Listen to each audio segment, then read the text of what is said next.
Hi, I'm Chandra, and I'm from Auckland, New Zealand, and I've been doing stellar astrology uh, for last 23 years.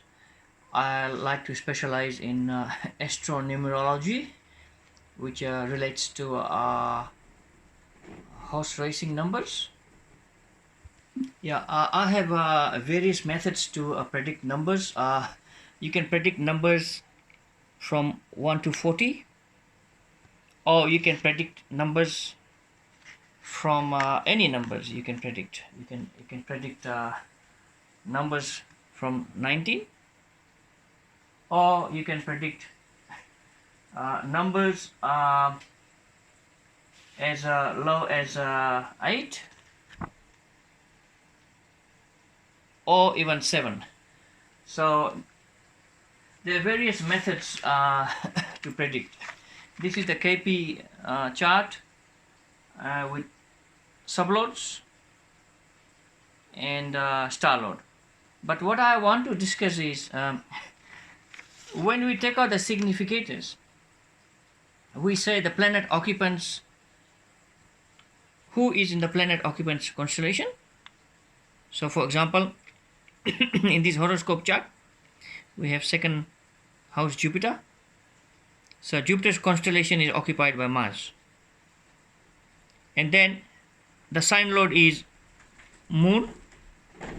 And then in this horoscope chart, nobody is in the constellation of Moon, so it is simply Moon. So the planet which signifies in this horoscope chart, for example, the second house, for example, is going to be Mars, Jupiter, and Moon. So we have taken this significator. But what I want to discuss today is about the cuspal significators. How much importance do we give to them? In Krishnamurti KP Software Pro, in the Pro application, when you download it from the Apple Store, we see one of the significators is given is the cusp sublot, like for example Jupiter here. I'd like to say I have been considering the cuspal starlord and cuspal sublord as a part of the that second house, because we are taking planets to be the part of the second house, and we take the sign lord to be part of the second house in this example. Why don't we also check who is in the constellation of the cuspal star lord and who is in the constellation of the cuspal sublord? In other words, we can have significators pertaining to this cusp. Now, the cuspal significator is my method. It is not the original method, but I have found out through some experiments that they do give results. Because most of the time we avoid taking the cuspal significators. You see, over many past years, astrologers have changed the original system and put something extra new to satisfy their own way of predicting. And then if they have certain results, they put it out in the YouTube, or they give it out to the public. But by all means, the cuspal signification I found out is really important. We go to another example here, another house, for example. Let's say in this seventh house, in this horoscope chart, we have Rahu planet occupant. And then what happens is, nobody is in the constellation of Rahu in this example, so Rahu signifies the sixth house.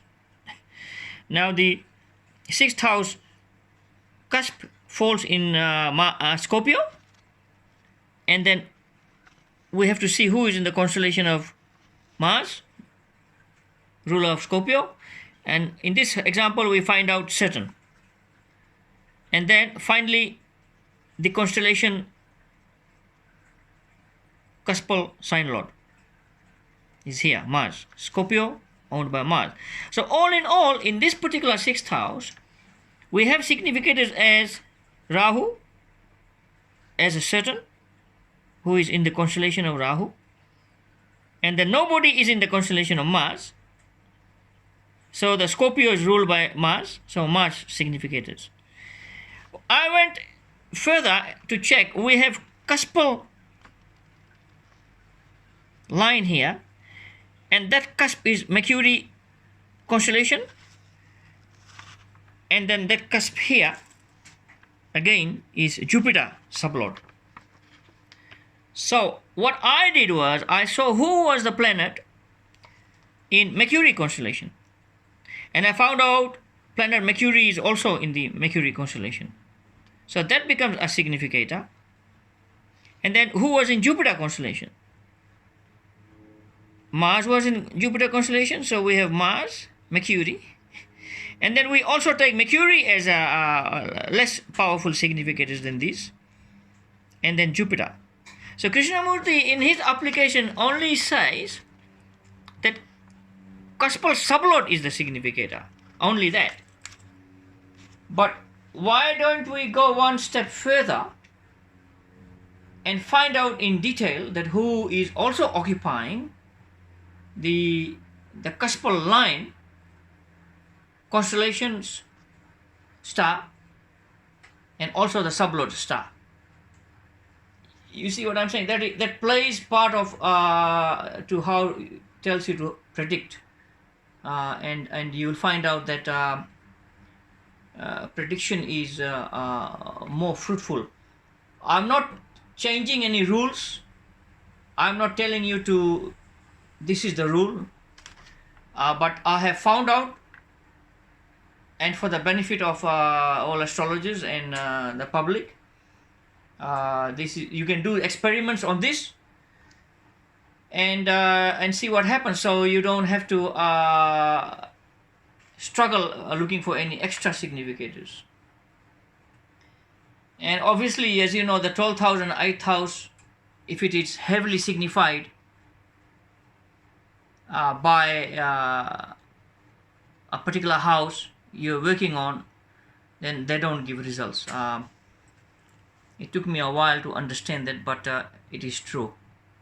So hopefully you know that this has given you some ideas. And I have done in the previous video, I have done a wonderful division of the KP chart, which I found out to be very, very handy. What happens is I can put my cusp here. I have a cusp 1, this is my creation, and these are the cusp movings, and then I have put different planets, as you can see, and then and I mark it. And if I'm doing a very quick horoscope chart analysis, this has become very handy. What I do is I mark it with the pen here, with my red pen, and then mark all important points and mark the significators and whatever you can, and it becomes very handy. So I hope somebody can do a construction like this, or if you want a copy of this, I can send it to anybody. It's quite easy to construct. Actually, it can be done in a computer as well. Well, thanks for watching my video. My main aim of this video was telling the any house cusp star lord, any house cusp sublord. You can check who is in the constellation of a cusp star lords and the cusp sublords. They become part of the significator because they are in that house. The cusp is in the part of the house, is the beginning of the house. So I thought might as well, because we are using the stellar system, the constellation theory, Why not check the planet who is also in the constellation of the cusp star and cusp sub? It's not a bad idea, and you will find out that for some people it might be okay. But if you don't like the idea, don't do it. Thank you for watching.